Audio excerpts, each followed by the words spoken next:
All right, so what are you looking at? A new Elon Musk biography is making waves in recent days, with particular focus on his control of Starlink and its use on the battlefield in Ukraine. The entire episode reveals a lot about how little capacity our government and the Ukrainian government has over our future, over the way that the media treats even a slight deviation away from the Ukraine consensus, and about what the future of this entire conflict will look like given said media environment. Start with the basics. The first explicit details of some long-known news came out from a new passage of the Walter Isaacson biography of Elon Musk. Isaacson originally wrote that in September of 2022, Musk learned via the Ukrainian military's use of Starlink that they were planning a sneak attack on the Russian fleet based in Crimea. The attack consisted of 6 small drone submarines packed full of explosives that relied on Elon Musk's Starlink to guide them to their target before exploding on the Russian fleet.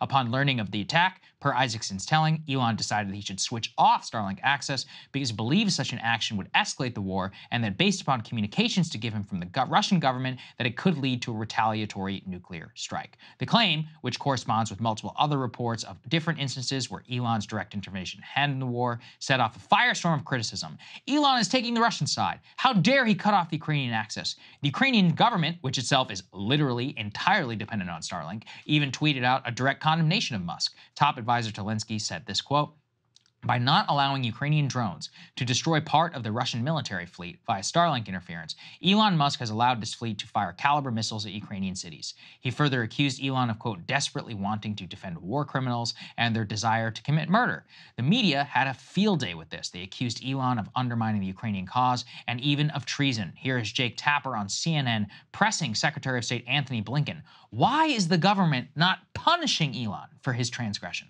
SpaceX CEO Elon Musk has recently confirmed a report that's in Walter Isaacson's new biography of Musk that last year Musk blocked access to his Starlink satellite network in Crimea in order to disrupt a major Ukrainian attack on the Russian Navy there. In other words, Musk effectively sabotaged a military operation by Ukraine, a U.S. ally, against Russia, an aggressor country that invaded a U.S.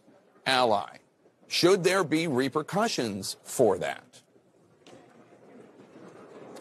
Jake, I can't speak to a specific episode. Here's what I can tell you. Starlink has been a vital tool for the Ukrainians to be able to communicate with each other, and particularly for the military to communicate in their effort to defend all of Ukraine's territory. It remains so, and I would expect it to continue to be critical to their efforts. Why is Elon not being punished, Jake Tapper longs to know. Then, though, a bizarre correction happened. Elon actually corrected Isaacson. He says actually what happened is that an emergency request came in from the Ukrainian government to activate Starlink in Crimea, where it had remained and does remain unusable. Elon surmised that the intent was to sink the Russian fleet. He denied the request because if he'd agreed to it, then SpaceX would have been complicit in a major act of war and the conflict escalation. The next line is actually what stuck out to me. He says SpaceX is actually building a system called Star Shield for the US government, which is similar to but smaller than Starlink. This will then be owned and controlled by the government. There is so much going on here to break down. First of all, so what if Elon posts Starlink service, even if he did? At that time, Ukrainians weren't even paying for it. If they want to strike Crimea of their own accord, they can build their own Starlink and find a competitor who doesn't mind being party to said act of war. Then, if the US government wants to co-sign Ukraine's actions, they can provide Ukraine with said satellite system if they wish, except they can't.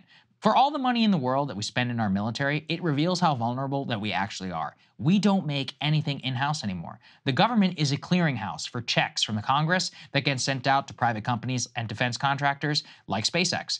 If they wanted no say from Elon in the war, don't rely on Elon for the basics of the war. Over a year ago, I did a monologue on this show warning, we will come to regret the insane degree that the US relies on people like Elon Musk for critical state functions like NASA and SpaceX, or betting the farm on EVs basically on his company and their charging infrastructure. Elon is one man. You should never rely on a single point of failure or any billionaire or their whims for inherently democratic questions. But everyone was fine with it then because he wasn't questioning the establishment line. Solution is one Musk himself pointed to. If the United States Congress wants to declare war on Russia, then they should make that case to the American people, and they should be held accountable. If the U.S. president believes it is in the U.S. national security interest to sponsor and fund an attack on a great powers navy in the middle of territory they consider theirs, do it. Give Biden the best cocktail of drugs. He can have that debate. Until that time, the mess that the U.S. government and the Ukrainians are in is one of their making. The only thing they rely on is controlling of the narrative and the media, where anything that deviates from the consensus is Russian propaganda or treasonous. As Glenn Greenwald has aptly pointed out, Zelensky himself did a useful interview just yesterday defining pro-Russian propaganda.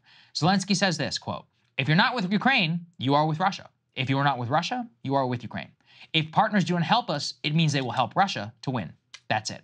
His most successful battle so far was defining those terms. If you find yourself with a different view, you're not acceptable. You're a Russian propagandist. Luckily for us, though, he's not our president. We get to make our own decisions here in this country for ourselves. And Krystal, I mean, this entire... Hey guys, obviously I had a lot of thoughts on what Saagar had to say there. So if you want to see my thoughts on this monologue and every other Saagar monologue, make sure you subscribe at breakingpoints.com.